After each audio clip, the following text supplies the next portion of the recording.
E agora também a gente vai entrar dentro do assunto mais falado do momento, realmente um dos assuntos mais que está realmente em alta aí, é o 14º salário, senador. Eu quero falar um pouquinho, depois eu quero ver se também o senhor concorda com as minhas palavras aqui, tá? Porque realmente a gente sabe que foi adiantado o 13º salário para o aposentado, para o pensionista, mas esse 13º salário, ele foi que nem uma fumaça. Até o pessoal vai comentar aqui se realmente não gastou rápido o 10º. E a gente sabe que esse 14º, esse 13º que foi adiantado, ele realmente não é um benefício, não dá para se chamar de um benefício, né, senador? Não sei se o senhor concorda com isso, agora a gente vai ouvir o senhor falar, porque realmente ele gastou muito rápido, as despesas do aposentado, do pensionista, elas vêm aumentando consideravelmente, mas o salário não. E agora, com certeza, é mais do que merecido e, acima de tudo, uma necessidade. E agora tu pode abrir o verbo aí, senador, pode falar que agora o canal é teu, sobre essas possibilidades. A gente sabe que tem uma emenda agora dentro dessa medida provisória, se pode acontecer o 14º, se tem orçamento, se o aposentado realmente merece, na sua opinião. Acho que agora é hora do senhor soltar o verbo mais uma vez aí do canal, senador. E vamos pedir para o pessoal compartilhar, porque o quanto vai ser importante, gente. Aqui, o senador Paulo Paim, autor do projeto 3657, do 14º salário, vocês estão falando com o pai. O pai do 14º salário está aqui. Então, compartilhe esse vídeo. Quem está gostando, já deixa o like aí, que agora a palavra é sua, senador. O projeto ele interessa diretamente a 35 milhões de aposentados e pensionistas do INSS, né, a nossa Previdência. Em torno de 80% ganham o salário mínimo. Os cálculos, que me pergunto sempre, né? Bom, quanto nós vamos ter que gastar, que alguém tem que pagar, né? A gente prevê, pelos cálculos dos consultores, algo em torno de 42 bi. 42 bi, você beneficiaria esses 35 milhões, mas o relator de plenário, ele pode dar um teto, né? O relator de plenário pode dizer, olha, não vai ser para quem ganha mais do que 3, por exemplo, mais do que 3 salários mínimos, ou pode ser de 2, não é eu que decido aí. Daí o plenário, eu dei o parecer 14º para todos aqueles que estão no regime geral da Previdência, que eu repito, o teto fica entre 3 e 4 salários mínimos hoje devido à realidade, que o salário mínimo teve aumentos reais, mas o aposentado não teve. O aposentado só teve o reajuste pela inflação. A pergunta 2 que me vem sempre, eu estou aqui de tanta entrevista que eu dou, eu vou já encaminhando, e vocês podem fazer outras perguntas. Muito bem, de onde vem o dinheiro, então? O dinheiro vem que nós aprovamos a PEC número 10, que autoriza o Executivo a apresentar, aportar moeda, porque nós temos um estado de guerra, que é agora enfrentando aí, claro, o inimigo invisível, que é o Covid-19, essa pandemia.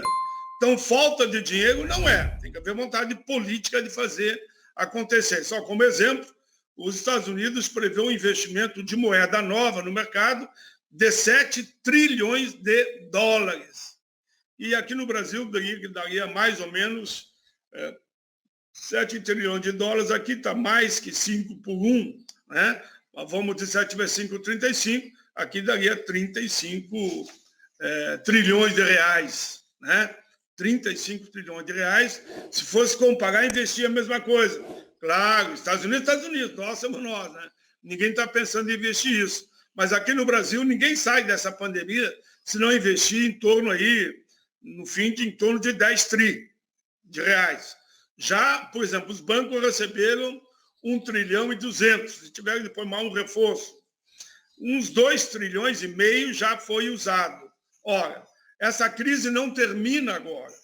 Essa crise vai continuar o ano que vem, independente da pandemia.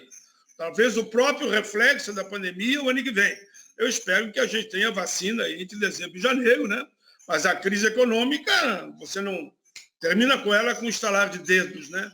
Para ter uma ideia, nós temos hoje no Brasil em torno de 11 milhões de pessoas passando fome. E esses aposentados e pensionistas acabam ajudando aqueles que ficam mais na sua volta. Antes mesmo da pandemia, que era em torno de 10 milhões, que eles ajudavam a sobreviver. Em outras palavras, né? Com a pandemia, multiplica por 2, são 20 milhões de pessoas. Então, com esse movimento, você vai estar contemplando, entre os 35 milhões que seriam beneficiados, no mínimo mais 20 milhões, 55 milhões de pessoas que teriam um respiro no fim do ano. Aí vem a prova até o fim do ano. Não é fácil. Eu tenho dito, não vendo terreno na Lua, não prego ilusões, ou não planto ilusões, né? Eu posso fazer semeadura. Aí é outra coisa que depende da natureza. Aqui, no caso, depende dos senadores e deputados.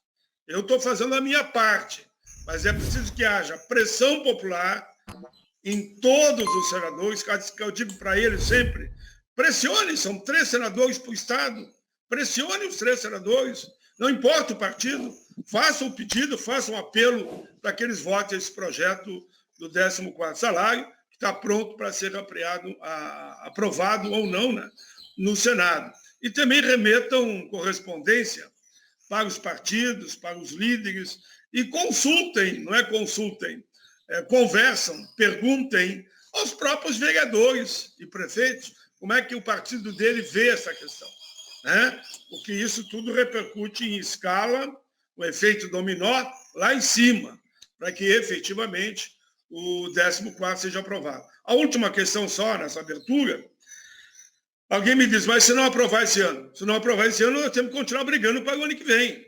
E o ano que vem, como eu disse antes, a crise continua. Se aprovar em fevereiro, ou março, em abril, muito bem, aprove e mande o 14º, que ninguém vai ficar bravo, né? É isso.